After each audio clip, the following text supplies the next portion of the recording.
credit belongs to the man who is actually in the arena, whose face is marred by dust and sweat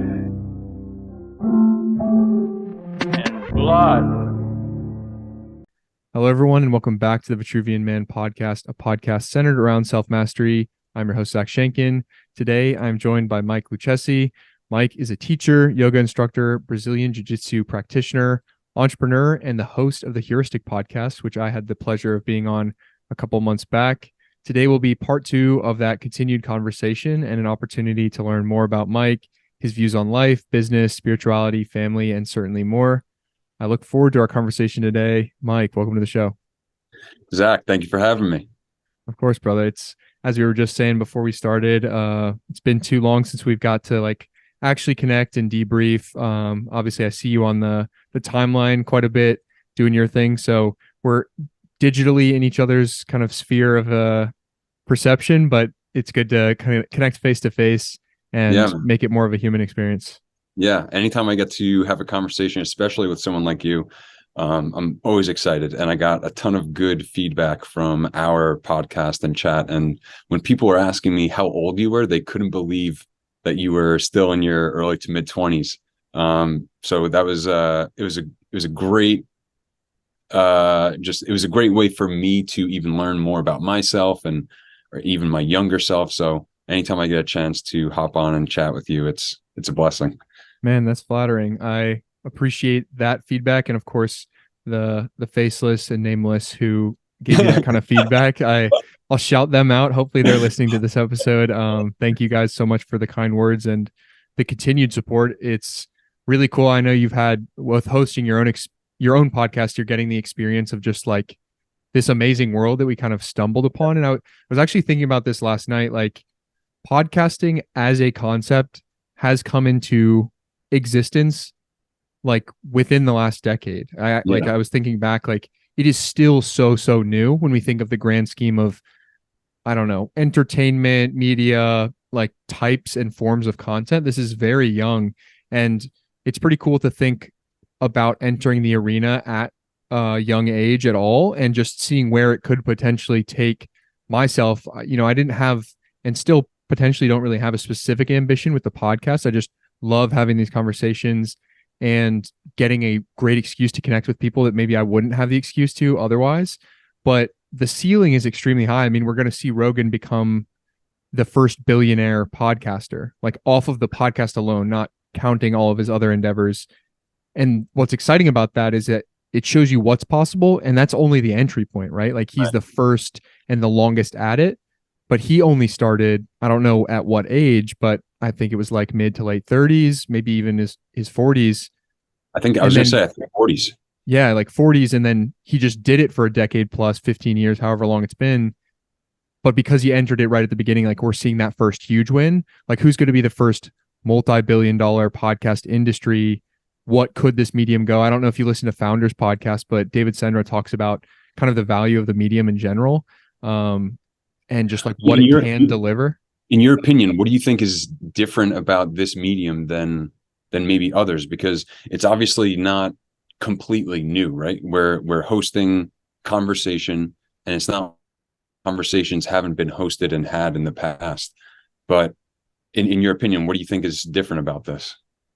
It's a great question. I don't know that I have the answer, but if I were to have to say some of the ingredients that I think make it give it a higher ceiling and make it more appealing to a lot of people, is that, you know, my generation specifically, but generally people, I think, were reaching a place where they were extremely tired of the very automated interview style. Like, hey, we're going to send your team the pitch questions ahead of time, prepare your answers, show up at this time. We have the studio audience, pre-record it, cut what we don't want.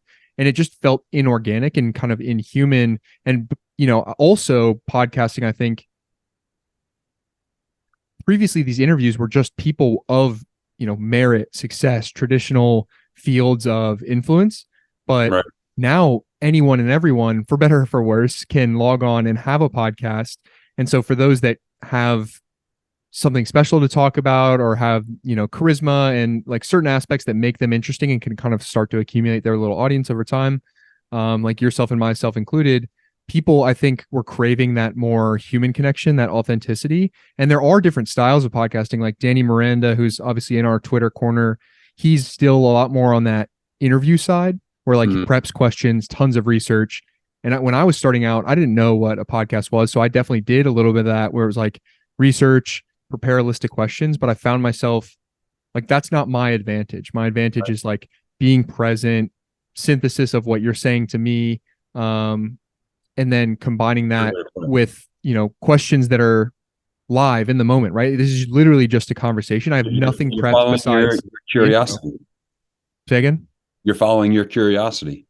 Exactly. And I think at like a very high level, that's what anyone should do in life, period. And like, if you're going to put yourself in a category one of one, compete against only yourself, just lean deeper and deeper into what inspires you, what calls to you, because that unique alchemy of what's interesting to you is one of one. Like you have that perspective and no one else, like you and I might share the interest of jiu-jitsu or like some big bucket thing, but you also have all these other subcategories that like wrap into who Mike is and what he's interested in.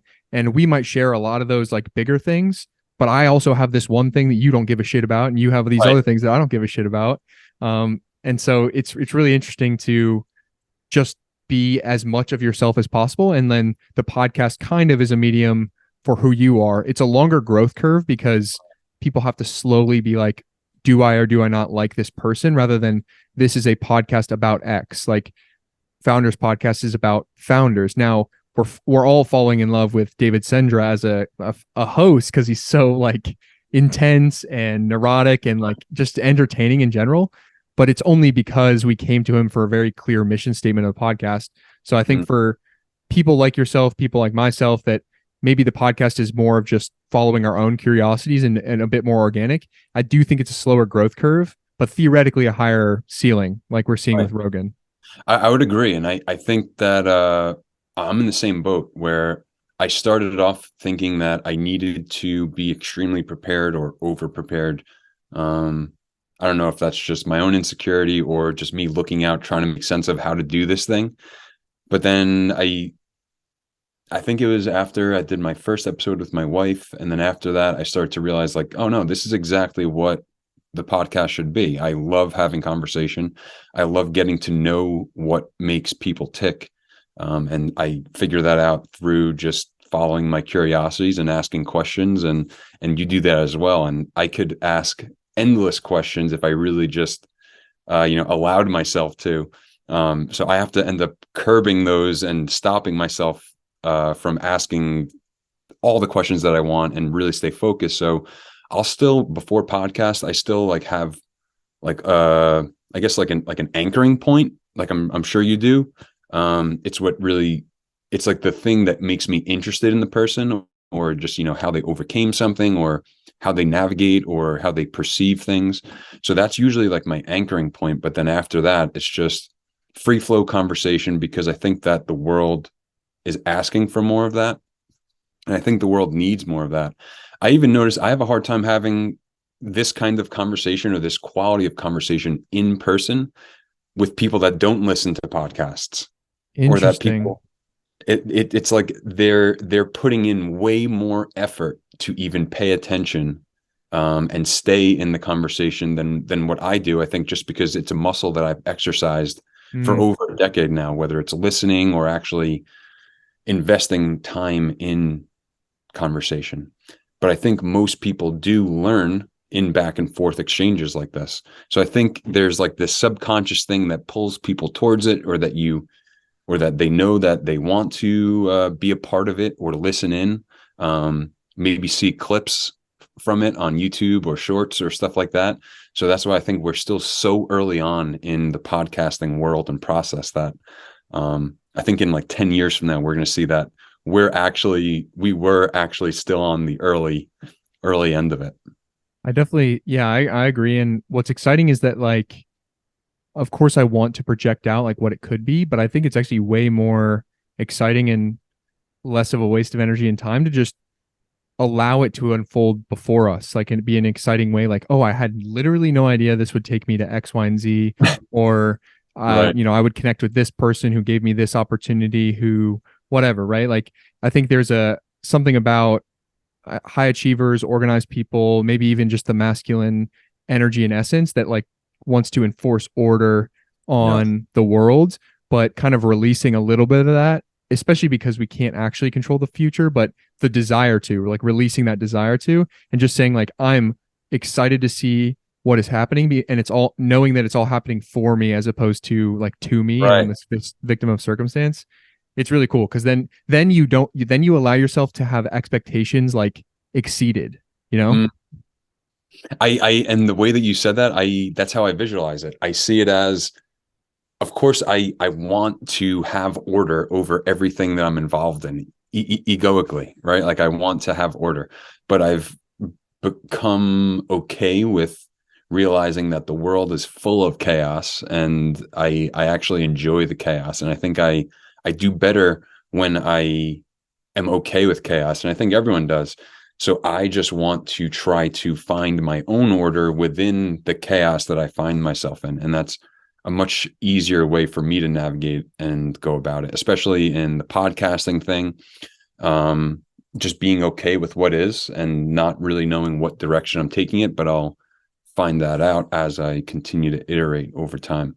And for me, at least, it's much less stressful, and I'm allowed to be more creative too, which is good. Yeah, there's so many good, I don't know, extrapolations and like metaphors and different turns of phrase that kind of describe this. And I think it's a super powerful life principle. I heard Sahil Bloom talking about it. It was a shorter clip from his podcast, and he was talking about like kind of using the surfer and the wave metaphor, where like you are completely helpless to the wave. Like you are just in the water, and if you flail and resist, like you will drown. Like there is no way that you come about it. But surfing as an art form is just arriving to the wave with preparedness, with an openness, and it takes you, maybe this one breaks left, maybe this one breaks right, maybe this one crashes and tumbles you. You learn not to do that the next time. And I like the surfing metaphor, one, because I enjoy surfing myself, but I think anyone who's felt kind of that true sense of helplessness with the power of the ocean, that is similar to life. Like life just keeps coming at you. And if you continue to look at the wave in fear and say like, Jesus Christ, like I have to get through this somehow, versus turning your back to it and trusting it and kind of like riding the wave in the surfing metaphor, I think that's a fun way to look at it too, because I do think surfing is kind of that spiritual practice. Metaphors are great, man. They help me understand a lot. And one that I think of myself is anytime I'm feeling stressed out or anxious, or anytime I'm seeing someone else feel stressed out and anxious, like we said, it's usually us trying to find order within that chaos. So sometimes I'll imagine myself in like one of those in like the skydiving cylinders, but just infinitely going up and down, and I'm just falling, trying to grip onto the side, trying to hold on to anything. And in those moments, that's when I'm panicking, right? When I'm trying to grip onto the surface or something to hold on to. But then it's in the moments where you just realize like, okay, I'm falling, but I'm just gonna be okay with falling. I'm just gonna have my hands out. I'm gonna turn right a little bit. I'm gonna turn left. I'm gonna go back. I'm gonna now speed up a little bit. And you start to realize like, oh, that's what it's all about. I'm never not going to be falling. I'm never not going to be feeling like I could possibly die. That's always a possibility. If I am just okay with that and I just sit still, I realize that that's all that I ever have to do. And all of my answers and all the actions that I want to take will come from that place. And it all starts there. And that's really everything that we're doing. It's everything in regard to what we're eating, our health, what we're doing for work, our relationships, right? Like people grip onto having control in relationships and how someone else is treating them, or how a chain of events might unfold. I think it really does start with that. So even us navigating this podcasting venture is teaching us so much about life in and of itself. So even for me, I started the podcast. Someone reached out to me on Twitter they thought that I would enjoy starting a podcast. They liked what I was sharing, and they were right. I was looking to start it. I just never knew how. And the guy was saying that, believe it or not, creating a podcast was one of the best self-improvement activities or hobbies I've ever picked up.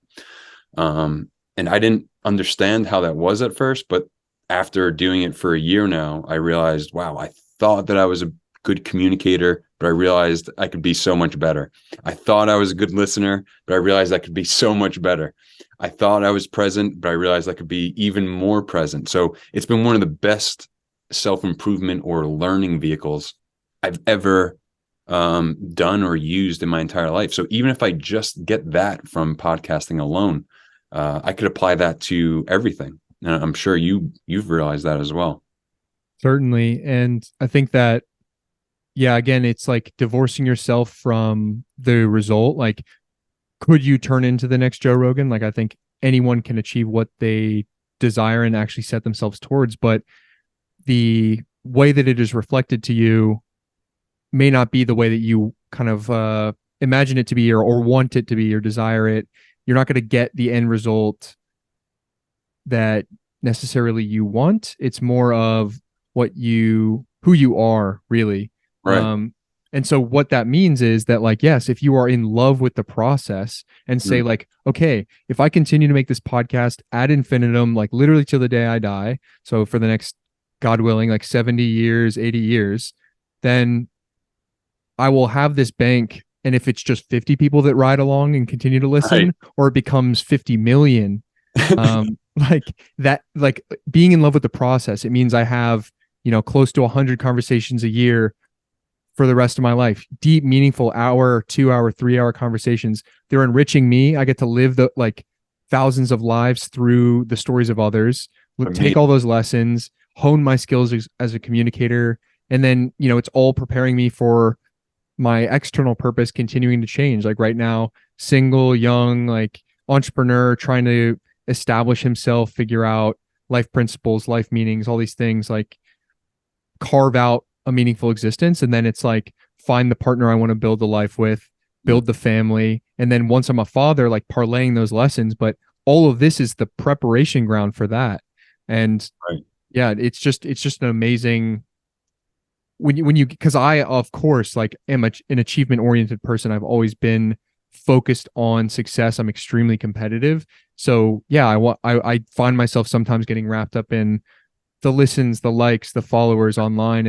And I am continuing to work to improve those over time, but I love the just playing on a longer time horizon. Like if I know I enjoy it and I'm willing to do it for a decade, I don't see a lot of ways that you can lose. You can't lose, because even if you don't get the result, it's a success in the practice.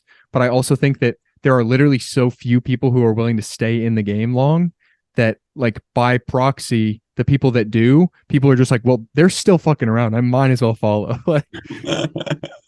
I totally agree, man. And I think that in and of itself resonates with people. I think that's really what it is. I'll get caught up in thought all the time, thinking I should be doing something. I could have done this. I didn't need to do that. Or I could have done this 5 years ago or 10 years ago. And then I have to take an assessment of what I'm actually doing today, separate of the labels, separate of the judgment, separate of the thought. I'm like, oh shit, I'm actually, like, I'm doing it. I'm doing everything and more and to a greater capacity than I ever even could have imagined at 23, at 33. Like, not even close. Like at 23, I could not have imagined where I am today at 33. If you asked me at 23, would you want to be a millionaire by the time you're 33? Yeah, of course. Everyone would say that. Am I a millionaire right now? No. But am I closer, much closer than when I was at 23? Fuck yeah, I am. So, like, I don't know, like, and I'm figuring out a lot of different ways to make money along the way. I'm realizing what money is. I'm learning about myself. So even things I couldn't even comprehend or fathom at 23, I've just kept following that curiosity, following passion, following what interests me, delaying gratification, pushing off or furthering that time horizon, learning that I can't treat things as a means to an end, because that end doesn't actually exist. yeah, and just like we said, podcasting has been a great vehicle. Building a business has been a great vehicle. Health has been a great vehicle.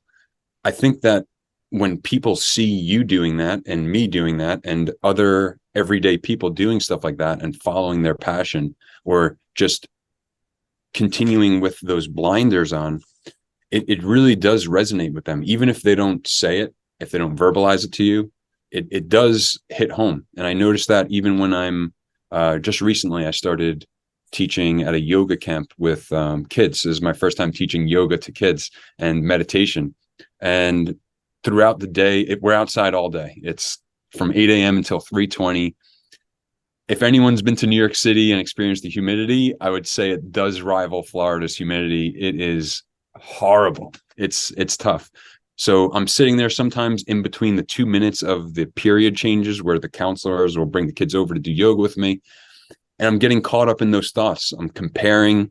I'm saying like, why don't I what am I not doing to get more listens or likes, whatever it is. I'm doing all the same shit. And then, like I said, I have to zoom out and pause as I'm watching this group of 4-year-olds or 5-year-olds walk over to me, and they throw their backpacks down. They sit on the mat and they're like, "Is this yoga?" I'm like, "Yep, this is yoga." I'm like, "Let's get started. How many of you have ever meditated before? Or who's ever done yoga?" And you're like, 5 out of the 12 will raise their hand. We start talking about meditation. We start talking about yoga. And I start smiling when these kids are saying that, or at the end, when they say that they're just grateful to be alive, when we're talking about gratitude. I'm like, holy shit, Mike, you're such a fucking asshole. Like that you're believing these thoughts. Like, just be present. You're doing it. You're doing it every single day. And the more you get caught up in thought, the less you're actually experiencing what you're doing, which is it. That's what it's all about.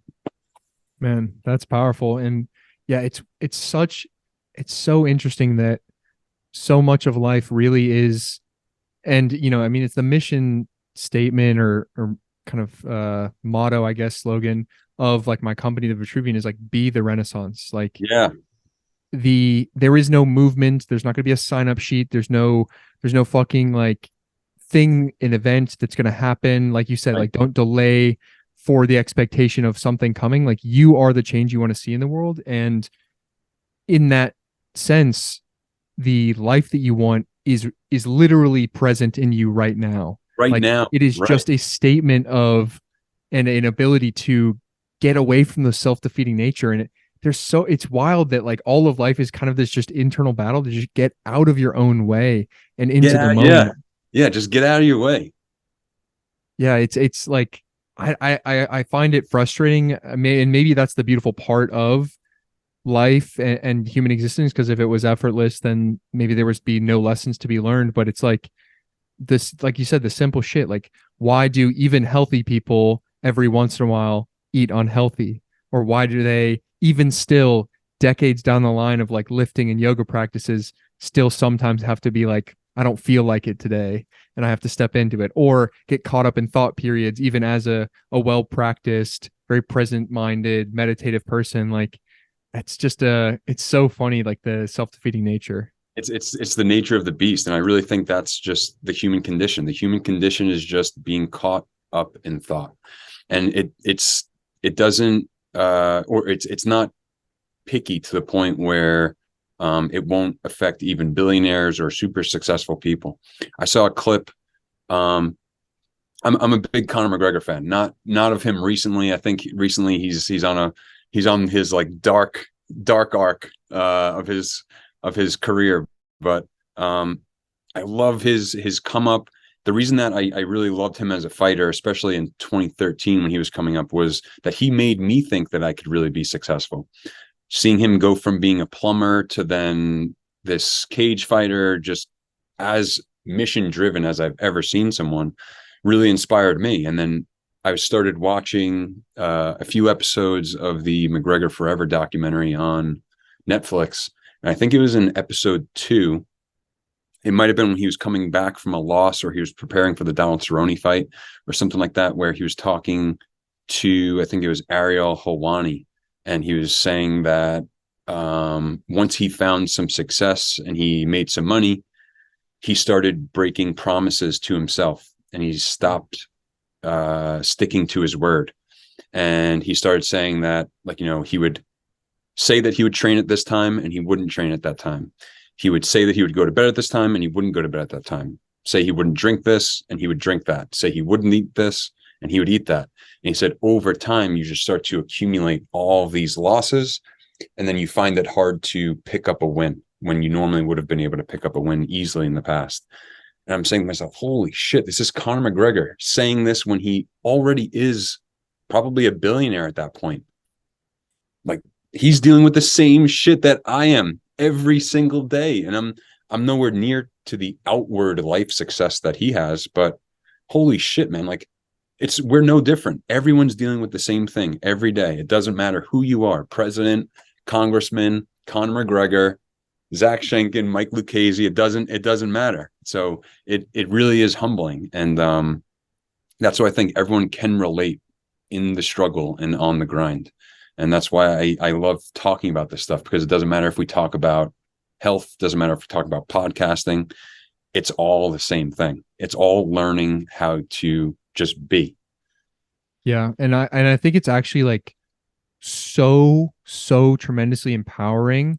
I always had this kind of fascination and draw to these great men of history, like Napoleon, Alexander, like Steve Jobs is kind of probably my number one for inspiration to be an entrepreneur and make something meaningful and beautiful in the world. Like, there's that clip of him getting interviewed and he's talking about, once you realize the world is made up by people no smarter than you, and you realize you can change it, you can go put a dent in it, you can make it different, then you're going to want to improve it.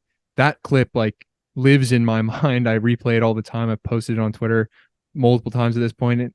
And it's amazing because I think when we study these figures of history, like, we start to almost caricaturize them in our heads. Like, Napoleon was this great man, Alexander conquered most of the landmass of Western Earth at 23. And like, you start hearing these things, but you divorce yourself like, oh, that's like one of the greats. But then you realize like, he was just a man. He was mortal. He was a child. He dealt with some of the same stuff, which means I also can access that in an as unlimited way as possible. Like, I don't plan to declare war on the West and like conquer land masses. Like, it's not on my list, it's on my vision board, but it could actually happen. Like, I literally believe in my mind, if I set myself to it in an unfortunately violent, probably way, like, it could literally happen for myself in the same way I could build the next Apple or become a professional athlete. Like, there's that clip where Kanye is getting interviewed. And it's like pretty, like, I wouldn't say it was post a few of his like bigger albums, I think like maybe after graduation, and somebody was interviewing him and they're like, do you feel like you could be successsul in anything you do? He's like, yeah, I think I can do anything I set my mind to. And they're like, well, you couldn't be an NBA player. He's like, yeah, I absolutely could. I love that. I love when he said that. And he just he's so indignant and like almost offended by their statement. Like, you couldn't. And that is like, it reminds me of Michael Ruiz's book, The Four Agreements, where people just make these agreements with themselves and these limiting beliefs. And you put yourself in this tiny little box. Like, I can't operate outside of it. And then not only does it imprison you, but other people, they'll hear these big dreams and they'll be like, no, that doesn't fit into this set of rules that I've downloaded into my subconscious. Like, crazy. You can't do that. And so shutting out those people and just being like so indomitably self-assured, that is what separates, like, I'm sure you get it all the time from people that, I mean, especially at your age, like, people have made their bed and are starting to sleep in it in kind of, some people in a very amazing way and some people in maybe the lives of quiet desperation kind of way. And so when they're seeing like Mike step into a podcast, they're like, so what's the goal really? Like, how long are you going to keep this up? Like, so like, where do you see yourself? Oh, big Joe Rogan guy. Like, you're probably hearing all this kind of nonsense feedback from people who ultimately don't believe they could do it, Right. And that's, so even in my experience in being let go from teaching because of the mandate, I got so much pushback from that. And I started to realize the pushback that I got from that. Of course, I started to defend myself and get a little bit defensive at first, but I realized that the pushback I was getting was just because the choice I made was what other people wouldn't make for themselves. Yes. And they had no idea what Mike Lucchesi would do if they were Mike Lucchesi, right? Like, I had very few people say, you know what, knowing you and understanding you separate of me, this is the right choice for you. So few people are able to actually understand life and themselves in that way, to the point where they could actually separate themselves from you, try to almost put themselves in your shoes, and then envision what it might be like to be Zach, right? Or to be me. So you're right. I think I've had to learn even more recently. I have to be very selective to who I listen to, who I trust, and who I'm actually letting make noise to my ears. Like, even as simple as that. Like, I used to think that I could just shut everyone out, and you can to a degree, but after a while, you really do have to create boundaries and be careful with what you're consuming. Like we've talked about in the past, information diet is huge when it comes to that stuff. Yeah, it's crazy. And Steve Jobs is also one of my favorite. His quotes, I don't know why. I still haven't figured it out. I don't know if it's just he puts things so simply, and he's one of the people that made me realize that I actually can have that kind of impact on the world. And I don't know your take on this. I would be curious, but I've heard people talk about how one of the limiting beliefs is that people are afraid of success. And I don't know if I just am misunderstanding that, but it never made sense to me, because I'm not afraid of my success or possible success. So like, even when you're talking about how it's not on your agenda to take over the West, or like, to create an empire, but do you think like people actually are afraid of success, or how would you describe that? Yeah, that's hard to say. And I've heard this similar turn of phrase, like people are afraid of their own potential. Right. Yeah. I don't really get that. I honestly think, when I analyze the phrase, it feels like more of kind of like an aggressive slam piece. Like, you're afraid of your own potential. Like, who's going to carry the boats? Like, it's kind of one of those like motivational type things. I'd hesitate to believe that people are afraid of success. I think that people typically, though, are absolutely afraid of what it would require of them to get there. And ultimately, I think stepping into quote unquote success, but generally like a more fulfilling life identity, is just that. It is actually a new identity. And like the word Renaissance actually means rebirth. And it's like, when I figured that out, like that was like way deep into my process of this company, and I'd already kind of established that as the slogan. I was like kind of doing a little bit of etymological research, just like to build the story out. And I saw that, and like I almost broke down crying, because I really do think that life is a story of rebirth. It's like these concentric heroes' journeys we're going on. And, it's my opinion that all of world religion is telling the same story. Like, Christ consciousness is a story of death and rebirth. Like, it's this metaphorical paradigm. And it's not to, step on any specific religious toes, but like, I was raised Christian, and now I've come to such a more rich understanding and experience of the Bible. Like, I'm rereading the Bible right now, totally divorced from kind of religious dogma, but I'm actually taking the time to spend time alone, one-on-one with that book, like one of the clearly the most historically significant books of all time. And I'm seeing it with these new eyes, because I'm not trying to get something specific from it. I'm just trying to see what I'm going to find in it right now. And yeah, that story of rebirth, I think, is what people are truly afraid of, because it is painful. It's uncomfortable. There's that like, Phoenix in the fire thing. Like, it's going to hurt. It's going to be uncomfortable. You're going to get the feedback from people that are around you. Quite frankly, you might have to say goodbye to some of those people. Right. That maybe they were there your whole life. Maybe they're your life partner. And for you to step into your new identity, it means walking away from someone that a former version of you loved. And I think that's what they're afraid of. And even saying goodbye to yourself, right? Or who you think that you are or were. Yeah, I think it's kind of just the concept of the unknown. Like, that is what fear is. It's the lack of control. It's the lack of order, where we kind of started this conversation off.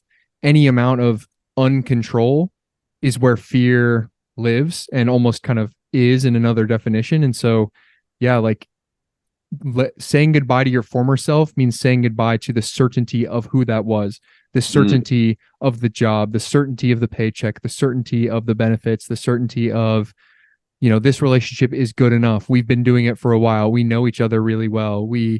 I have my routines. I like this town. I know my commute. But what's on the other side of all of that unknown? Like, is it a life that could exceed your expectations? Is it a Mike that's making $1 million when 23-year-old Mike literally had no idea how he could even get 100K or 10K at a time, right? Like, it's these, if we set these tiny goals, there's no, I don't know, life can be so much more unlimited when we just don't put ourselves in these boxes. And of course, all of this easier said than done. Neither of us are sitting here yet as multimillionaires. Right. So we can only speak to certain effects of it. I would argue that we're multimillionaires in life, or just in a currency that, I don't know, it's not really tangible. It can't be measured. I think that even me accessing the present moment more often than I ever have in my entire life, especially since becoming conscious of it and aware of it at 23 or 22, I feel like I've lived a higher quality of life than most people I meet that are close to dying. And to me, that's like the richest thing that I could ever experience. It can't buy me a brand new truck. It can't help me put a down payment on the home that my wife and I have to buy. But that alone, I can't put a monetary value on it. So I would argue that even us being able to talk about it and being aware of our awareness is literally all that you could really strive for. And then experiencing life through that perspective and through that lens, it's up only. And that's why I think we might actually be much richer than what we realize. Yeah, I completely agree. And I love the Stoics have a good take on it. I think it was Epictetus or Seneca saying that, true wealth is not in having more, but wanting less, which is a great paradigm. And I've definitely had to, because I 100%, and it is not an if, it is a when, God willing that I get to stay alive for it. I think if I am allowed to live a normal life expectancy, I will have, hundreds of millions of dollars, like more money than I know what to spend and am willing to give to my kids. And like, I will get to just pour from an overflowing cup at some point in my life, financially specifically. But knowing that and envisioning that future version of myself, I've had to return to the fact that I can't dilate time and delay living the life of a millionaire until then. And so, it's an exercise I work with the guys in my program, but like clearly defining what a perfect day sans any limitation would be for you shows you how much closer you are to living completely unlimited than you may think. And when I actually, like, on paper, if I were to describe to you what my day-to-day looks like and how much money I'm making, it's like I live better, in my opinion, than many of the multimillionaires and billionaires that have created businesses that cash flow, but they're prisons of their own creation. Like I want to, my goal of money is just the energy and freedom it allows. Like I want to reach out and feel no walls. I want to be able to do whatever I can for whoever I want, whenever I want. And if I define that perfect day, which I of course have for myself and audited it and like continue to revisit it, what are the practices that come into that? It's like spending time outside, spending time with loved ones, exercising as much as I want to, training hard, eating high quality foods. And like many, if not all of those boxes are checked, there will be a few material possessions that change around me, newer sets of clothes, like a different car. But at some point, if you're on the hedonic treadmill, and I just had Abby Jean on this podcast, we talked about the hedonic treadmill and kind of desire of materialism, where it is an endless hole. There was always a nicer watch. There was always a nicer car. There was always a bigger boat. There was always another private jet. Like there was an infinite ceiling of material wealth that if you continue to set your heart on those desires, it's terrifying. It's a limitless feedback loop. Like it is called the hedonic treadmill for a reason, because it is a belt that continues to turn. And if you continue to look into that vacuous pit for meaning, fulfillment in life, like the unfortunate part is time has to elapse for you to get to all those Right. different milestones. And at some point you look back and there is no more time. I am actually sitting on my deathbed with piles and piles of gold. For what? For who? Who am I? Who am I sitting on this mountain of gold? So I choose as a very, go ahead. Denzel Washington has one of the best quotes about that.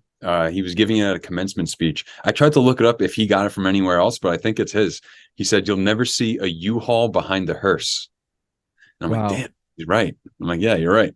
Like, yeah, King Tut was buried with all of his shit, but we don't have our own temple, and it's not really going with us anywhere. I was talking with my wife about this recently too, that we probably have way more of what we want and need than what we even realize.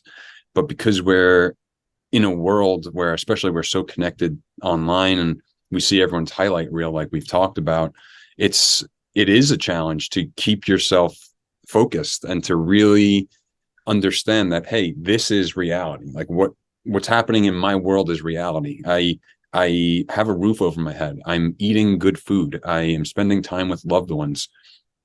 I have a daughter on the way. I have, like, a work that I love doing. I'm like, this is all that it's about. I just want to keep doing this more and more to a greater ability and degree over time. That's it. Like that's all I want to do. Like I even realized it yesterday as I was showering.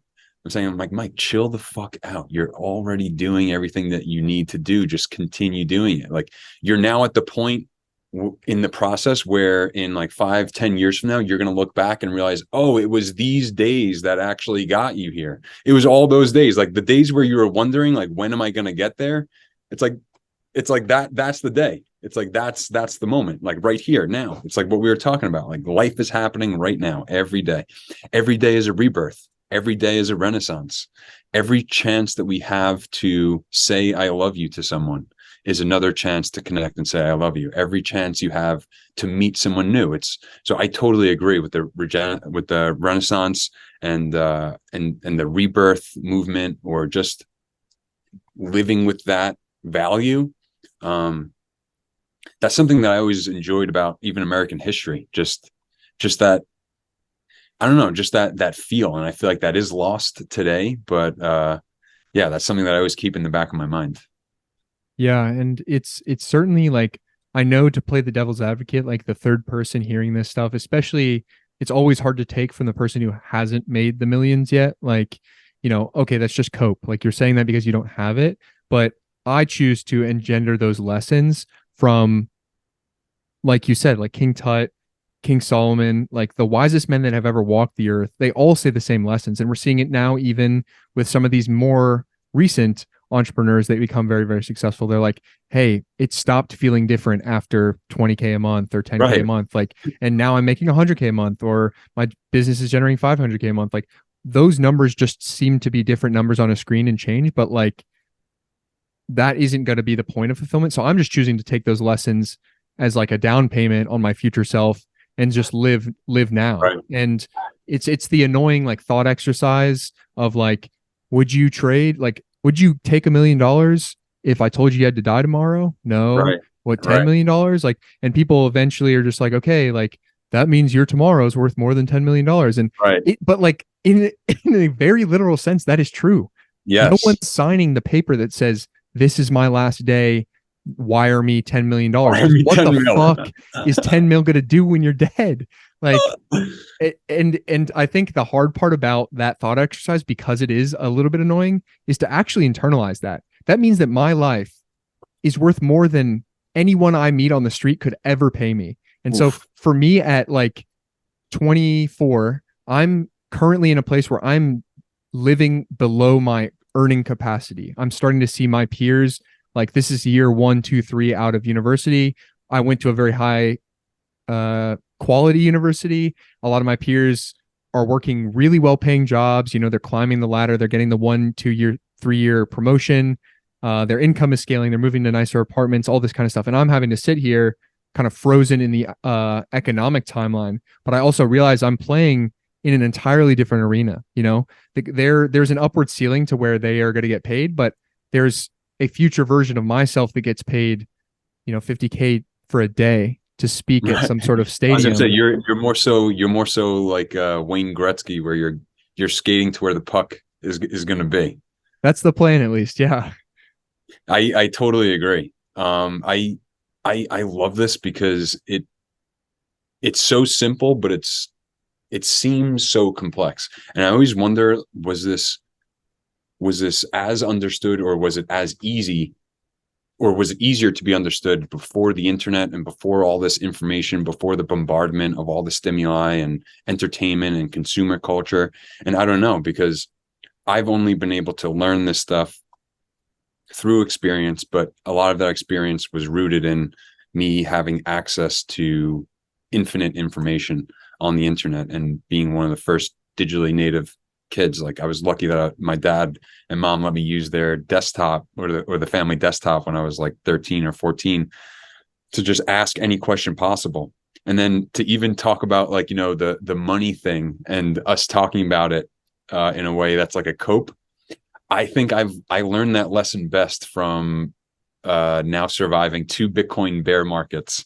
And I've seen my net worth go up and down more than I ever could imagine, because I have a large portion of my money in Bitcoin, because that's where my belief is. But it made me realize that the numbers actually really don't matter, and I would watch them swing up however many digits, swing down however many digits. And at first I would get really emotional about it, and then after a while I would notice that I would become numb even to the number going up. And I've been in Bitcoin now for 5 years, and I don't even check the price anymore. And it's not because I have fuck you money yet. Like, I don't, but I learned that it actually doesn't matter. It doesn't affect my day to day. My day to day is really determined based on each individual small choice that I have, not the number that might fluctuate up or down. So I learned that lesson real fast getting scalped in Bitcoin bear markets. Yeah, that's an interesting one. I haven't had, I suppose, enough net worth to watch really swing up and down quite yet. Yeah. But it is very interesting. I mean, I've chosen to take decisions that even confuse my own family members. Like, I'm not going to get into numbers, not that I'm like afraid to share or anything, but like, for instance, my younger brother, who is just now graduated from university, is engaged to his girlfriend from college. So they're going to get married. First of all, hard to internalize the younger brother getting married. Weird in of itself. But I have the unique privilege of, I chose to, and it's been like a dream of mine to like pay for my younger brother's honeymoons, because I want them to like experience a pretty abundant and unlimited experience. And he and they live in a different world, and I feel like a lot of like thought paradigms and kind of scarcity mindset stuff that they will come to learn those lessons when their time comes. But I know that like it's money he wouldn't spend, right? Like I know in this experience he has one honeymoon. There's only one time you can take your 22-year-old wife to some tropical location anywhere on earth and just like live an abundant experience. And so I wanted him to have that free of the burden of having to spend his own money. That's and right. So I gave him, a significant portion of my bank account to pay for that. And was that a financially sound decision? Absolutely not. If you were looking at the numbers of my bank account, but like, I believe money is, it's not real. It's just an energy exchange. If anyone has a clear definition of what money is in our modern world, like the best thing that you can even allocate it to is just energy. So I just I want to give him that experience, and it'll come back to me tenfold when the time comes. But if I miss that time window, like there's never a second go round when I have a bunch more in the bank and it's like a financially sound decision to be like, oh, you want me to pay for your honeymoon now? Like, sure, I could buy them the trip, but they'll never be 22 and engaged again. Like that is a single time ever. And like accessing, giving them that experience, and then also feeling the abundance that it brought me. I like making that decision. Like, it was, both my parents told me not to do it. It's like the type of thing that it just doesn't make sense on paper. But in the end, I think life is kind of accumulated in those types of decisions where you have an opportunity to make some sort of decision out of kind of scarcity and fear and safety, the illusion of safety, or accessing a little bit of abundance, typically wrapped in what the world likes to call risk. That's a great way to put it. And I like how you said that too. It's a good visual. Abundance is usually wrapped up in risk, or is it? I think it always is, right? In some way, shape, or form. And fear is usually draws us to safety, but you're right. It's not true safety. I actually don't think that real safety exists. I think that every day we're living is we're taking risks, walking into the street, or just even walking into the street to get to the driver's side door. Believe it or not, you're taking a risk. We take risks that we don't even think, and most people that are afraid to take risks don't realize that they're making the choice to, or that they're taking on the greatest, or they're not taking on the greatest risk of actually taking action, doing anything. And that is one of the greatest regrets that we could have.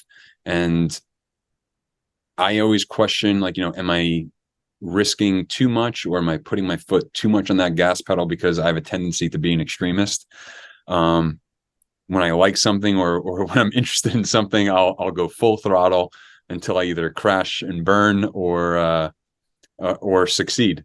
So that's where I have to monitor myself in saying, okay, I'm now responsible, or I'm becoming more responsible for more people as time goes on.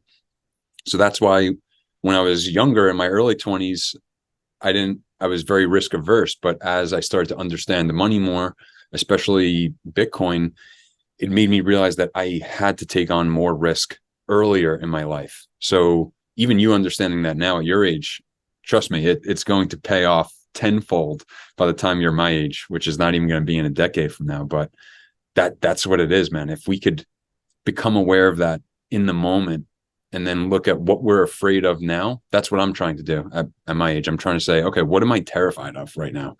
Mm-hmm. What am I absolutely terrified to do and risk, and why? And is there something there? Is there something that I could lean into more? Yeah, that's really powerful. I don't know if have you read Outwitting the Devil by Napoleon Hill? Okay, you would love it. And it's a quick read, so I recommend you add it to the list. And I know it's tough with book recommendations, the list continues to grow, but it's a heavy recommendation. Book recommendation from you, I trust. And it's certainly related to our conversation. Hill kind of frames the book as a conversation between himself and the devil. And so, there is conjecture as to whether people think that he spoke to the devil actually, or in his mind he did, or if he just framed it as kind of a storytelling piece. But regardless, It's an interesting way to frame the story, and I think it makes it pretty engaging. But the largest takeaway is that fear is not from God. Fear is from evil or from the devil. And whether you want to frame it in a religious context or just kind of the energy of good and evil, knowing that, it's really empowering, because anytime you do experience fear, that is not of God. That is not of source. That is not of the creator. So you need to know that is not a voice not to be listened to. Obviously I told you I'm rereading the Bible. The most common phrase in the Bible is "do not be afraid." It's said 365 times. Kind of crazy that it was exactly that amount. Obviously I don't believe in coincidence. And it's just really empowering to know that fear is never from a healthy place. Fear is never from abundance. Fear should never guide any decision you make. And it's why I think Memento Mori and bringing death as a razor to every kind of thought experiment or decision is so powerful, because like you said, you assume risk every day. Tomorrow is a figment of our imaginations. We are making a faith-based decision that tomorrow will even arrive. And it doesn't mean we need to live hedonistically or nihilistically and just throw caution to the wind. We have to make some sort of middle decision. Probably I will wake up tomorrow, so I need to save money, work a job, prepare to protect for my family. But we should never, delay living life for tomorrow. Finding that balance is tough. That balance is tough. It's very hard. And I think it gets way harder. Obviously I have only one lived experience, but through observation, in wanting to be a future father myself, I know that it gets exponentially harder. You take on a life partner and then bring kids in the equation. It's like, okay, I'm not just playing my game. Like, Yeah. and there is something extremely selfless about the masculine imperative, like collect resources, provide, protect. Like it is almost entirely externally focused.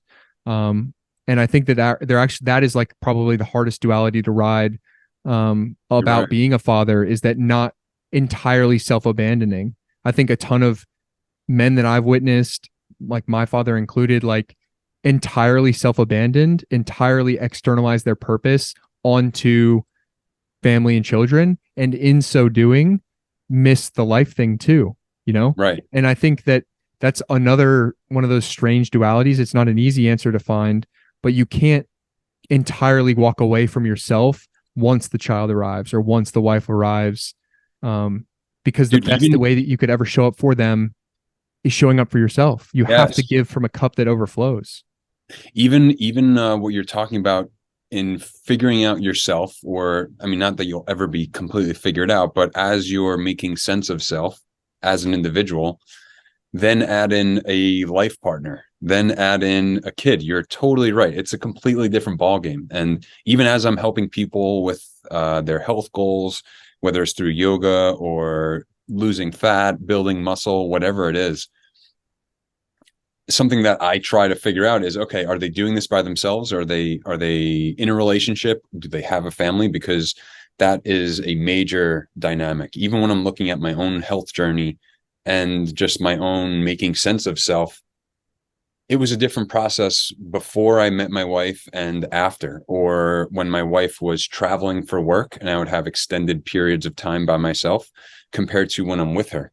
And now that's not saying that it's any better or worse. It's just different. People, like, even in making sense of her in our relationship as an individual separate of me, is another two podcasts we could spend just talking about that. So then as I'm trying to learn about her each day, I'm still trying to learn about myself. And then you're trying to do this dance together each day, like where you're still dancing and enjoying the dance as you're doing it, and not growing apart. Life's fucking hard. And I think it's supposed to be. And I think that's what makes it meaningful. I think that's what makes it valuable. And I think when people start to, or first understand the fact that they aren't guaranteed tomorrow and that this is all that we have, you're right. Sometimes people tend to go the hedonistic route and just say, fuck it, or YOLO, or they just take the train to Pleasure Island, right? But it's really the whole opposite. If you realize how special this moment is, you want to preserve it for as long as you can. And then you start to think in that longer time horizon mindset. You start to really delay gratification, because the simplicity and the beauty of the moment is really all that you need. And that's all that really ever is.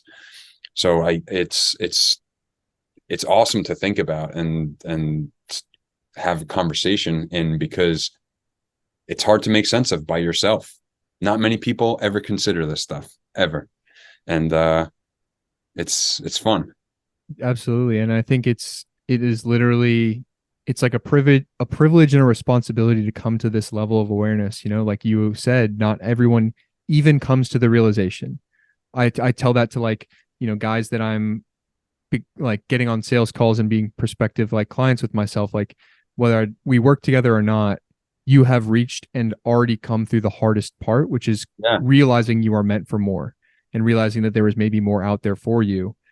That is the hardest thing. That is the hardest step to take. Once you get there, it's theoretically all downhill. It doesn't mean it will be easy. It will be hard, 100%. But coming to that level of awareness, now the world is wide open to you. And it's just about kind of stepping and exploring what the X's and O's of that'll look like for you. I am curious. This is kind of maybe the only question I had prepared to get, because between last us talking and now, maybe the biggest change in your life has happened, and you've gone from I want to have kids one day to I am going to have a child. So I'm curious, even without the baby here yet, what have you noticed in yourself has changed the most? Notice, that's a good question. because what I thought was going to change, what everyone told me was going to change, was that, oh, you're immediately going to start to think about, like, like your actions and how that will affect things in, like, 5, 10, 20 years from now. But to be completely honest, my brain's been there forever. I've always thought that way. And like I said a couple of times now, Bitcoin forced me to think an extremely long time horizon. So my brain was already there, and that wasn't new. But I think the new thing for me has been like a more of like a protective nature. I noticed that I have opinions now. Like, opinions start to just pop up in my mind about parenting, or about how someone's treating a kid, or how I might do something. And I never thought that would happen. I usually don't judge or label right away, especially if I'm not a parent yet. And I've been pretty mindful of that. But more than ever, I'm like, shit, I have an opinion on this now. I'm not even a parent. Like, my daughter's not even here yet. I haven't met her yet, but I'm like, shit, I actually have an opinion on this. Okay. I can start to think about being a parent in this way. So I would say probably the more protective nature, but yeah, the long time horizon thing has definitely been cemented even more. And I'm thankful that my brain was already there, because I think that that's really what it's about. And I think when I look at parents of students that I have, and I try to make sense of, are these kids coming from good homes? Are they having a hard time at home? A lot of the time, my best students are coming from homes where the parents are just simply present, and they're invested in their education, and they care about their friends, and they care about who their teachers are. So I started to just think about, how can I be like that even more? And I think I'm just trying to dial in being present even more than what I already have. And now my challenge is, how do I keep that presence and still, do the content creation, and still do the things that I don't enjoy doing, or that I see as work, but it's all part of the process. So I think being present and trying to really be a present dad and being in the moment as much as I can is something that I'm fixated on even more, because I think that's how I'll raise the best daughter to be the best citizen, to be the best wife, to be the best mom, to be the best person that she could be in this community, or whatever community she finds herself in. And I think that's really what legacy is. Like, even my dad's retiring in September, and he's worked 33 years. And I'm watching him make sense of leaving that legacy, or just making sense of a career legacy. And that forces me to think, or that forced me to really think about, okay, what is my legacy? I guess my legacy will be whatever I create in whatever fields or communities I'm in, but it's really my kids. It's really me, my DNA that I'm passing on, and the person that I could help mold them into, and then how they then later shape the world, or how they influence the world, for better or for worse, hopefully for better. But yeah, that legacy thing and being present is really what I'm thinking about most recently. Interesting. That's really amazing. I love to hear that. I get to, in listening, put myself in the future shoes of, hopefully I get the opportunity to also be a father one day. Like, I think about it legitimately all the time. And it's a notion that really, really excites me. And I think about, as an achiever type, as someone who feels like they have a high capacity to do things, there's like the tendency in my mind to be like, okay, I need to have the plan, prepare to X, Y, and Z, make sure I have all these things gathered, X amount of money in the bank, define family values. I've literally started drafting a family constitution. It's insane. But to your point, I really do think the biggest takeaway is and the more I read about parenting and the human psychology, what even are the influences that affect a human as they're becoming a human and a person and actualizing their own identity, how much control do you really even have? It really is just about presence and security, making a human being, male or female, feel heard and seen and loved. Like if they can experience those feelings, like the house doesn't matter, the city doesn't matter, the school doesn't matter, the freaking like the shoes that you buy them, the car that they're driving in, like all the stuff that I think we have a masculine tendency towards, which is like accumulate resources and get the things, the X's and O's like in line to make, like we think that that is the security, but the true security and presence is that like they want to feel seen by their father. They want to feel acknowledged and loved. And then when I look at like myself, like why have I become this high achiever? And now I learn about like attachment styles and childhood wounds and stuff like that. And I'm like, oh, it's because that like younger version of myself never felt seen or heard or worthy of love until he achieved things. Right. And that was me trying to put myself on the map just to get, my dad to pay attention. And it like, my dad's still around and we're working through stuff and like, it's nothing but love. I'm eternally grateful for everything, but it's just really, really interesting to see like, I feel so privileged to have a lot of this kind of information and context to start putting together what I think seems to be more of a framework that is effective. Because I don't know that there's a right answer, but we can definitely look at like, okay, what are the homes that are just filled with love and abundance? Like, what did they have in common? How did those dads generally and consistently, Son's career, Son's earning potential, Son's city they chose to live in, what did all those dads do? Like they prioritized being present, and whether they were home for an hour a day or 6 hours a day, in that hour, they were there. They were there and like unbelievably present, like looking deeply into their eyes of the people that they're communicating with, asking intentional questions, listening well, like stuff that like shows to someone else that you are like with them. Yes. And it's so true. And like same thing with me. I used to have a tough relationship with my dad, but it's better now than ever. I'm actually extremely close to my dad now. And getting to know my wife over the last 10 plus years, I obviously got to know her dad too. And her dad passed away June 19th, 4 years ago. But I got to know him pretty well before that. One of the best guys that I ever met. And he obviously raised my wife to be an amazing woman. And even now, me becoming a dad, I'm thinking more and more, I'm like, what did he do? Like, he obviously raised great kids, like with his wife. I'm like, what did he do? Like, and he obviously worked his ass off in his career, but he was just fucking present and he loved his kids. Like, even if he was just driving them to school, say the ride was 5 minutes, like he was just having conversation, talking with them, asking how their day was or what they were going to be doing in school. Or he was the dance dad that would sign up for the dad's recital. Like, like after my wife like had her 7-year-old like dance recital, the dads would then go on stage and do like whatever dance they're doing. Like, he's that guy that was there, like cheering her on, just like it would be if it was his son at a baseball game.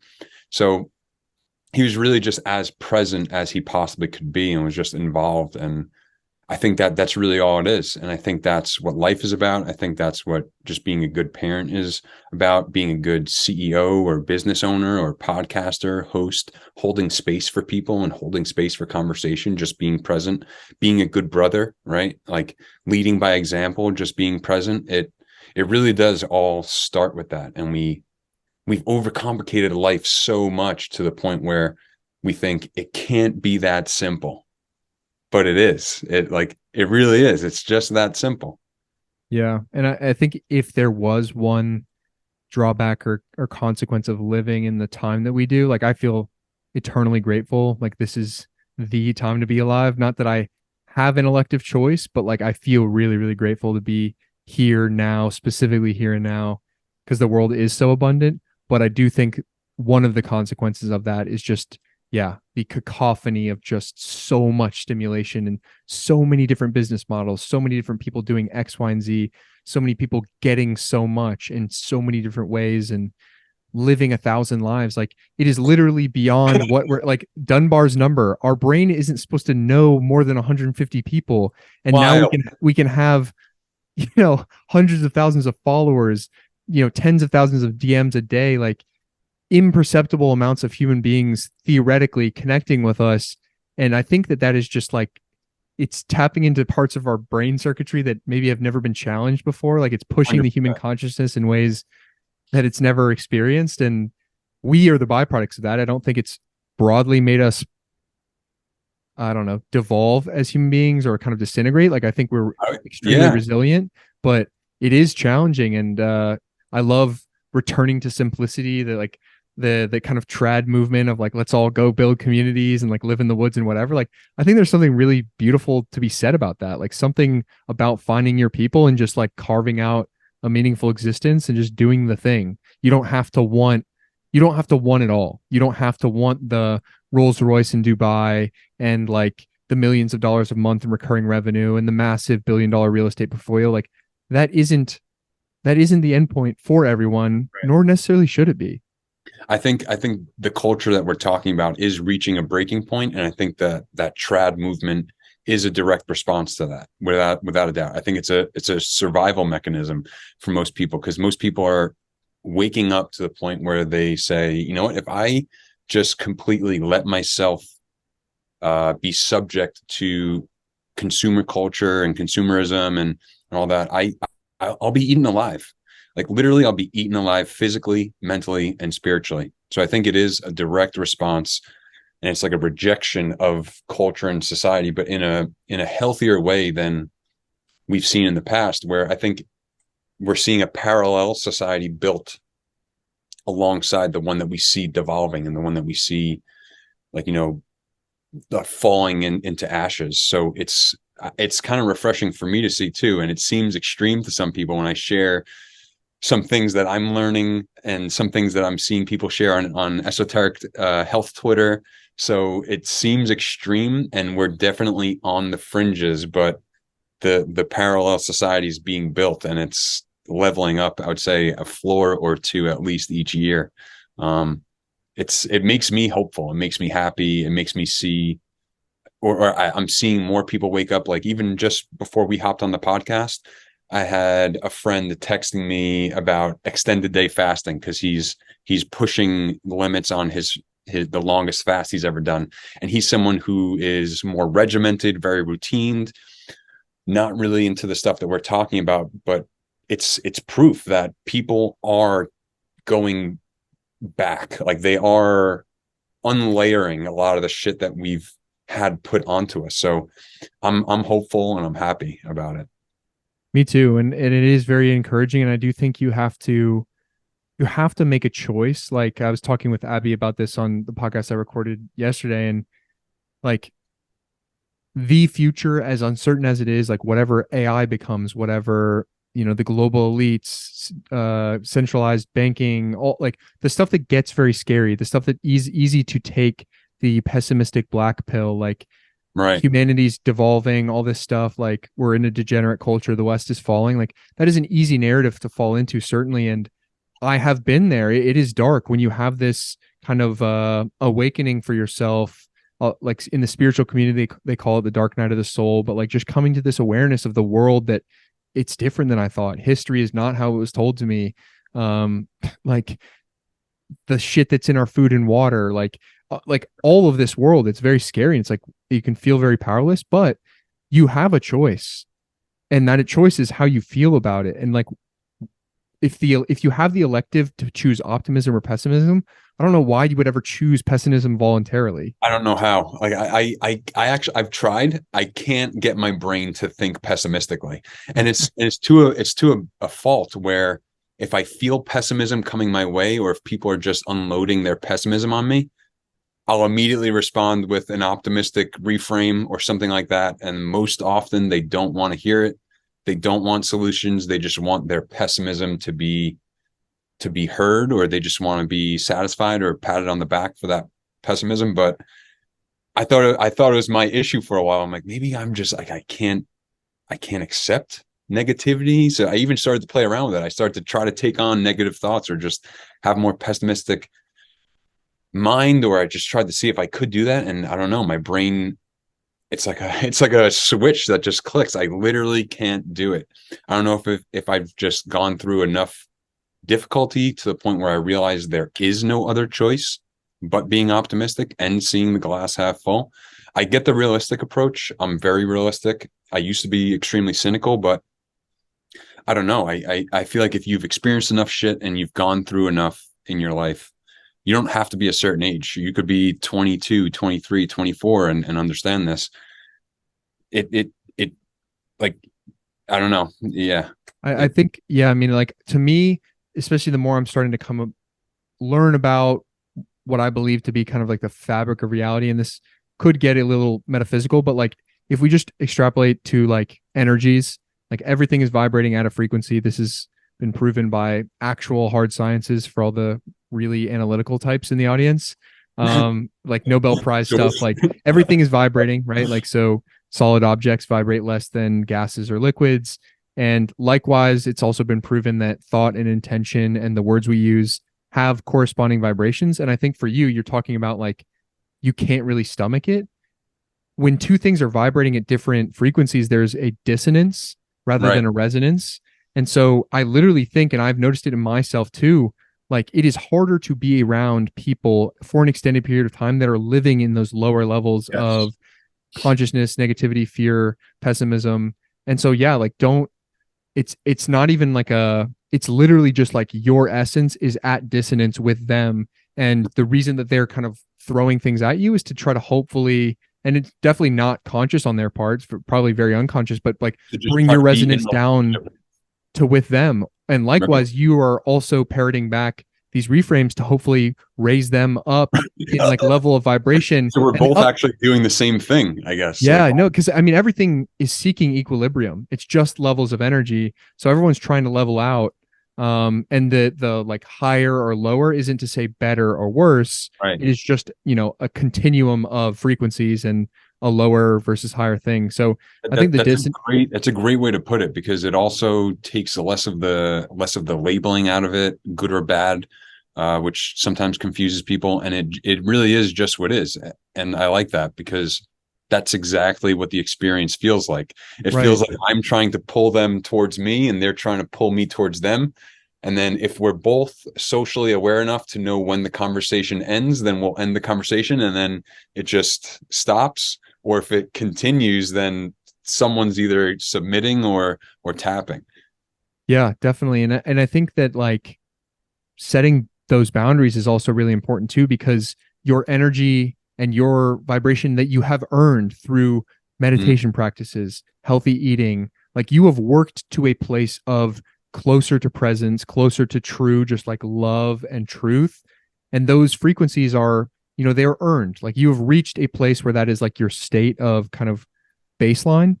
And so preserving that and saying like, when you start hearing stuff, like for me, when people start like talking about politics or talking about just nonsense garbage that is going to drag down or like gossiping around me. Like I'm like, hey, like I'd rather not, let's talk about something else. Or like, like I actually do set those boundaries now, and it may make you look like an asshole at first because it's not what people are used to. And like, to me, I often frame it as like misery loves company. They are actually in a tremendous amount of discomfort. They just want other people to be there with them.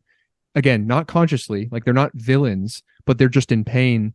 And they want other people to be down there with them. Yeah, I don't think it's not a good guy, bad guy thing. And it's never really a conscious thing for most of those types of people that are kind of parroting those negative thought patterns. Or I have a question for you too. So since you've been reading the Bible more, I think where I used to judge the Bible or label the Bible, or maybe I misrepresented it, but I used to think that a lot of it is a story about good and evil and good and bad. And then I got myself away from trying to label things as good and bad.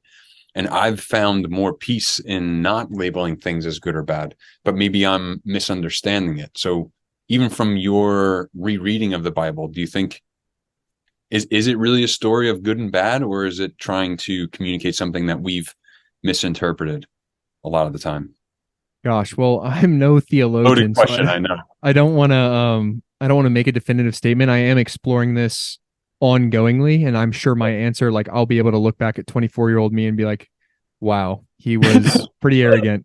But I think to me, the Bible is communicating, like many of these great holy texts, like many of these great spiritual teachers throughout time, universal truth. in different ways. I think the Bible is special because, historically it is just the most unique written document ever. Like, it's the most preserved text. It's the most prolific. It's just like something is clearly special in history. And for me, as someone who's a reader, I'm like, I can't look at the most important book ever read and say I never read it. Like, that's just insane to me. So that's why I'm forcing myself to at least go through it one time this year. And I imagine myself returning to it to truly like study and treat with more depth. But right now I'm just kind of reading it through. But to answer your question more directly, I don't know. I do think that labeling things are as we prescribe their meaning to them. Not to say that all reality is relative. I do think that there is objective truth, and with objective truth comes good and evil, or words that I think I prefer or maybe more accurate in my mind are love and fear. Right. Yeah. And so I think the Bible is kind of telling that story. And I think that things like heaven and hell are here for us to access right now. You can choose to live in hell by submitting to fear, anxiety, doubt, worry, or like the Bible encourages, and the words of Christ and God as told in the Bible are saying things like, do not be afraid, trust. What you imagine in your mind, you can have. Like, what's really crazy is now that I have a lot more of the kind of a spiritual context through reading a lot of these other things and now returning to the Bible, I'm seeing verses entirely differently. Like Matthew 7 is literally talking about manifestation and visualization, and it's in the Bible. Like, God gave us, or the universe or source or whatever you want to call it, infinite intelligence, like, is giving you the tools. Like it's all in there. Like, if you could choose one book to read for the rest of your life, I don't know why it wouldn't be the Bible, because it's so rich. It's so self-referencing. It's unbelievably dense, and it's just very fascinating. So I think it is less of like good, evil, bad guy, good guy, and a lot more of, are you on an individual basis operating out of energies of love or decisions of fear? And my current perception is that the Bible is kind of a metaphorical story of the self. It's kind of like a very Jungian perspective where the purpose of life is self-actualization. And so the story of Christ is the rebirth of self. And we're talking about like the ascent of consciousness rather than the ascent of like the specific person who is this God and deity that must be worshipped by this rule set. But if you operate by the principles told in the Sermon on the Mount by Christ, you can reach and access heaven on earth in this time for yourself. And so like heaven is a state and hell is a state. And when you start to use that frame of reference and you walk around and see and talk to people, like people choose to live in hell, like hell now. I was going to say, so I've gotten to that realization, not by rereading the Bible, but just, I guess maybe hearing people talk about it, and then through my own exploration of different religions and texts. And I started to realize that, oh yeah, I think heaven and hell are mindsets or places that you could be here, like right on earth. I used to obviously think it was a place in the sky and the place below the earth that you would go to once you were dead as a little kid. But, and I think like in my late teen years, I started to get resentful because I realized that wasn't the truth.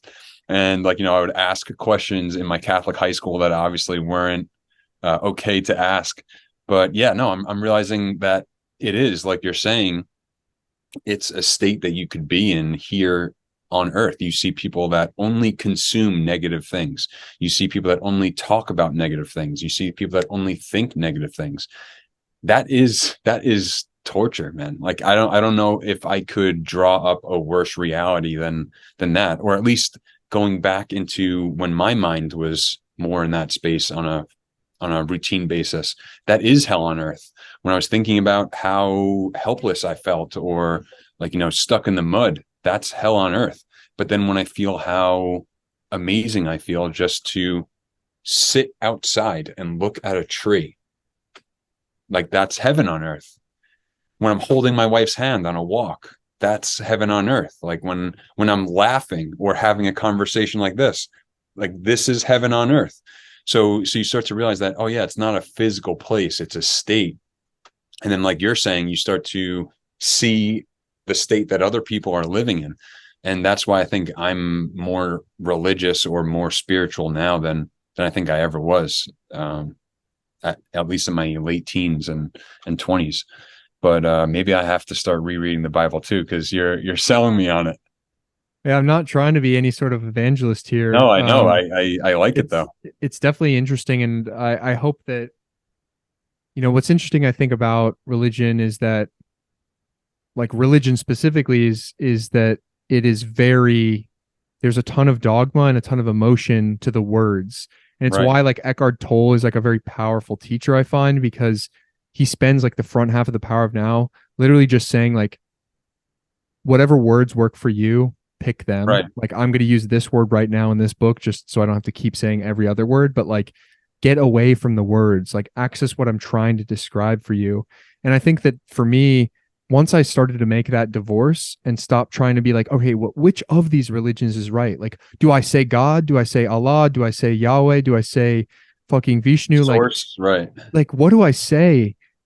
But it's not about what you say. Like, choose the word that feels right for you, because you have to say something. You have to contextualize it in your brain, but actually look for what it feels like. Like, I've met Christians that when I speak to them, I feel light. I've met Muslims who I speak to them and I feel light and love. And I've met even, like, I probably not atheists, but I've met like spiritual, like yogi types, like real grass on the ground, like tree hugger people, and they're abundant. And like, when I think about the concept of Christ likeness, when I read the Bible and hear how Christ is described, like, that is that. And then I've met Christians, and of course I was raised Christian, so many of them are these, like, they are trapped in what I would describe as a hell state, and they're focused on convincing and converting, and I just can't see Christ in them, And I think that it's really sad, because I think they're missing the mark.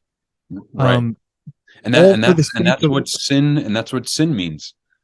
Right. Yeah. Like, sin, like, it just means to miss the mark.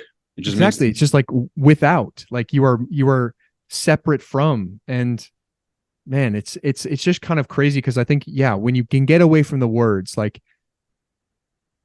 you just start to see the universality of it all, right? Like, I hear the words of Gandhi and Muhammad and Christ and even teachers today, and I'm like, all of that sounds the same to me. Yes. And all of that is truth. And then when I experience these moments, like waking up next to someone you love, watching the sunset, like feeling salt water on your skin, like sweating in the sun, training really hard, breathing heavily, like these moments that are just like the present moment, it's like, that is God, that is love, that is that is what we're here and blessed to have the opportunity to access. But what's really amazing is that in all of those physical contexts, you could still be choosing to be in hell if you aren't looking at it the right way.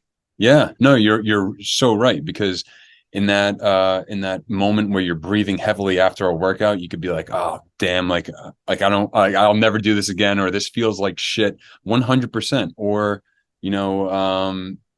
holding my wife's hand, I could say, I just, like, I don't know, I could easily see how you could choose the wrong mindset and be in hell. It really is a choice. You could, of course, do things in your physical world that will make it easier to make that choice, but you'll see rich people that are miserable, and you'll see people with everything that you could possibly imagine still choose to be miserable.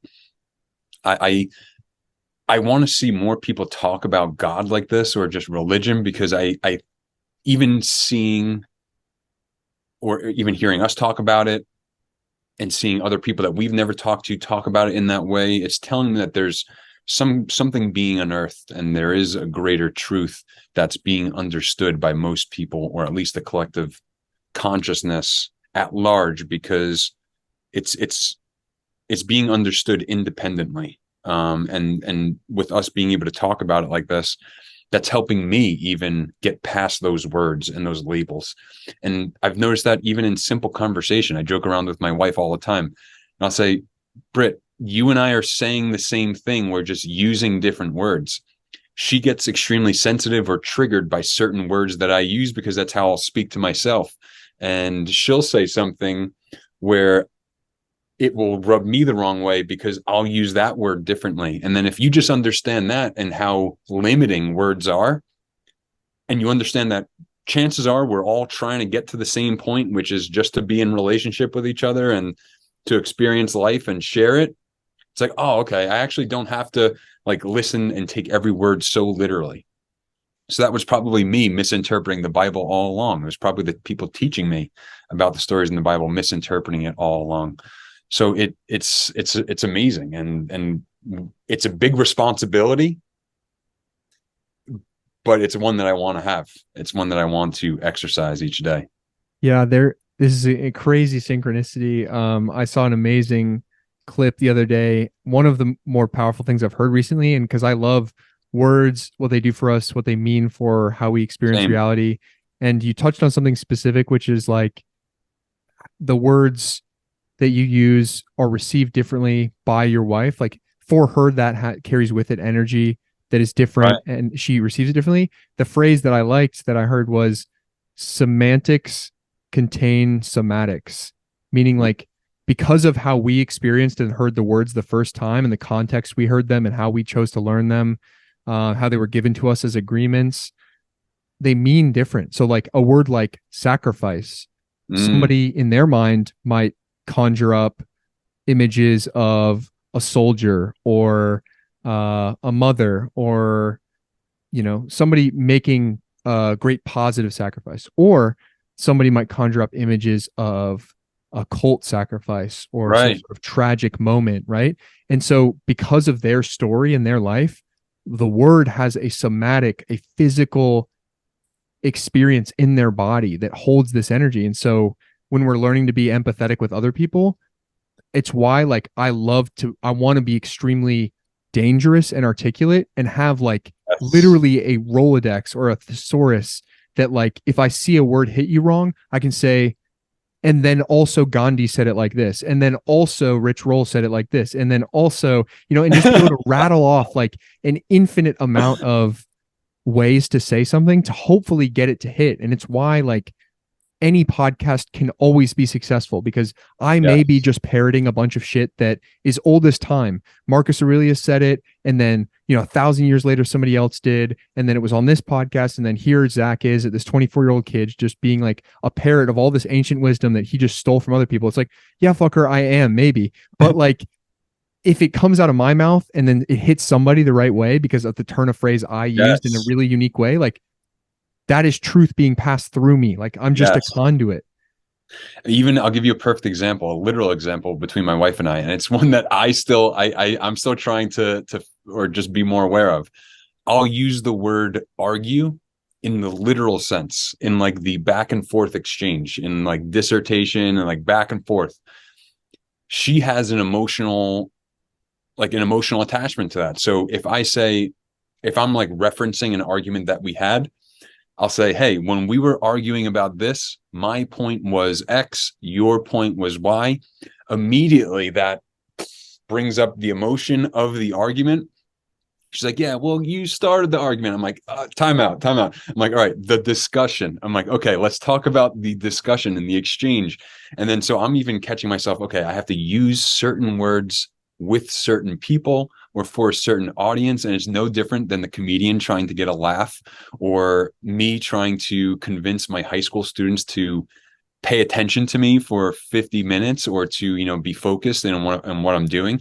So I guess being aware of our audience is huge, but you're right. I'm obsessed with words and I love them. And through that love and through that obsession, I've realized how limiting they are.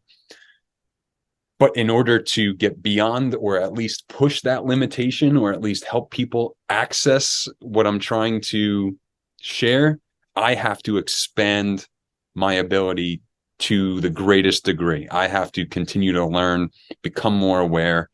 I used to get pissed off and get bothered when I felt like I had to not lower my level, but like, I don't know. It's like when you're wrestling with someone, or like when you're doing jiu-jitsu. Like if me as a purple belt, I'm rolling with a white belt, I have to be aware that I'm rolling with a white belt, because I could, if I wanted to, if the guy, is completely inexperienced, I could smash him and really hurt him. And that carries a different weight when you're arguing with someone, because I could do equal emotional damage compared to, like, breaking the person's elbow or snapping their knee in half. I could break their emotional elbow, or I could break their emotional knee. And I've wrecked a lot of people and loved ones in the past by not being aware of that. So that's even something I'm trying to continue to make sense of myself. Yeah, definitely. And a younger version of myself, like I look at my high school self and I was that for sure. Like I was very insecure and I used my intellect as my like biggest weapon. I wanted people to know how smart I was. So I read a lot and I talked a lot and I was dangerous with my words. And like, I loved dismantling teachers and just like breaking stuff apart, asking really hard questions, and kind of like, because I mean, I was part of it is like I was raised by lawyers. I was always a logical thinker. I was studying like rhetoric and Socrates at like, 13, 14 years old. Like I was obsessed with it. And so I was always like this debater type, and I loved winning debates. And I even as like the Christian, when I was like studying in school, my favorite part of Christianity was apologetics. I loved the defense of the faith. Like, what are the best arguments? What verses can I point to prove my point? And I look back on that and kind of smile, because it's like Jesus Christ just asked questions. Like, he wasn't out here just dismantling people with logic and rhetoric. And I love those tools as powerful communication weapons, and it makes me who I am today. But I think, empathy is a really important component to bring with all that. Really important. And I'm realizing, at least in my journey, that's been my effort to be understood. I always had a deep desire to be understood, and I used to get pissed off at the world for not feeling understood. And meanwhile, that was just me trying to understand myself ultimately. Powerful. Well, Mike, it's been a pleasure. I think we literally could do this forever. And you're one of my favorite people to volley back and forth with, for sure. It's so fun. I think you bring the best out of me, for which I am extremely grateful. This, of course, we will return to a part 3. I think it's fun to kind of go back and forth. So for those that have made it this far, I kind of briefly referenced it in the intro, but the part 1 of this conversation was over on Mike's podcast, The Heuristic, which all of your links will be in the description of this one. So definitely check it out if you found this one impactful and you're curious to hear more of my banter back and forth with Mike, our thoughts on life and whatever else we ramble on. But yeah, I don't think on the first one you hosted me, right? Yes. Yeah. Okay. So that means that on my podcast, I have these 3 closer questions that I typically ask everyone. Okay, cool. Some interesting rebrand stuff coming, including a change of these questions. But as is tradition currently, I will start with the first, which is, in your eyes, what defines being a man? Ooh, my eyes, what defines being a man? I think being responsible, coming from love, and presence, like we were talking about. I think taking on responsibility is the biggest one, because I think in order to do so, you have to come from love and you have to be vulnerable. So I think taking on responsibility and being the rock for yourself, community, and family, and those around you. Love it. And then the second is, if you could go back to a younger version of yourself and tell him one thing, what would that be? Oh, I love this. I think about this a lot. Chill the fuck out. chill the fuck out. Breathe. Trust your gut. And just continue to be present, because that's really what it's all about. And in 10 years, you'll realize it again, and you'll say, oh, good thing I had that conversation with that person, or I asked those questions. So continue to follow curiosity, chill the fuck out, and breathe. Beautiful. And then finally, obviously, we've discussed a lot about words and quotes. I'm a huge quote person myself. So what is one quote that has always stuck with you, or that you try to live by? Ooh. One quote. it's kind of similar to your affinity for Renaissance. And I really like, or something I've been thinking more about recently, is just be the change. I think a lot of us, or even myself, I've caught myself waiting for things to happen, and like waiting for the right circumstance, waiting for the right person to come to my life, waiting for the right mentor, the right coach, the right teacher, the right thing to be said. Or meanwhile, I am now realizing, or solidifying more in my mind, that I am that change. I am the Renaissance, like you're talking about. I am the person that's going to say the thing that I need to hear. I am the person that's going to do the thing that needs to be done. And really just believing that and exercising it every day helps it to become even more and more true. So I think be the change. Beautiful. I think that's an awesome note to end it on, Mike. It is a pleasure as always. And like I said, I really do think you bring a great aspect of myself out, and thank you for sharing the space, holding the space, being present with me. It really is, I can't think of a better way to spend the day.